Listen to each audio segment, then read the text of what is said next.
Halo teman-teman Soparto Donation, kembali kita bertemu hari ini dan kita akan menuju kota Yerusalem. Di kota tua Yerusalem ada bagian yang disebut Jewish Quarter, dan di Jewish Quarter ada juga yang disebut David City atau kota Daud.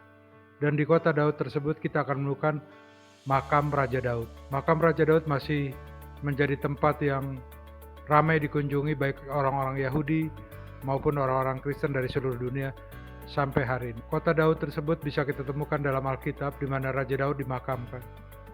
Dan di tempat yang sekarang kita temukan ini, kita melihat bagaimana tempat tersebut berubah terus dari zaman ke zaman. Pada saat khilafah Muslim datang ke Yerusalem, gedung tersebut menjadi masjid. Dan setelah itu, gedung tersebut juga menjadi tempat di mana Tuhan Yesus melakukan perjamuan terakhir. Dan di loteng atas tersebut juga kuasa Roh Kudus dicurahkan. Dan kota Daud tersebut di mana makam Raja Daud kita temukan ada di Bukit Sion. Dan di bagian bawah dari gedung yang bertingkat 2, kita akan menemukan Raja Daud. Dan setiap hari orang-orang Yahudi akan datang untuk beribadah, berdoa, bahkan membaca kitab-kitab terutama kitab Mazmur. Semua daerah tersebut dikendalikan oleh yayasan-yayasan orang Yahudi dan sepenuhnya dikuasai oleh orang Yahudi yang ada di kota Yerusalem. Karena tempat ini menjadi tempat yang berarti bagi orang-orang Yahudi dari seluruh dunia. Raja Daud, karena mereka melihat Raja Daud adalah raja yang terkenal, raja yang menguasai Israel Raya, bahkan pada saat zaman Raja Daud lah Israel mencapai kejayaannya sebelum diambil alih oleh Raja Salomo. Saat Raja Salomo berkuasa, kerajaan Israel sampai ke Afrika. Dan hal itu dimulai oleh Raja Daud yang setelah mengalahkan orang-orang Jebus, Raja Daud memindahkan kekuasaannya ke daerah yang sekarang disebut Yerusalem dan menjadikan Yerusalem sebagai ibu kota pemerintahan Raja Daud. Oleh karena itu sampai sekarang setelah ribuan tahun, orang-orang Yahudi sangat menghormati Raja Daud sebagai Raja Israel dan makamnya terus ramai dikunjungi. Bahkan orang-orang Kristen yang akan berziarah sekarang juga mereka datang ke tempat tersebut.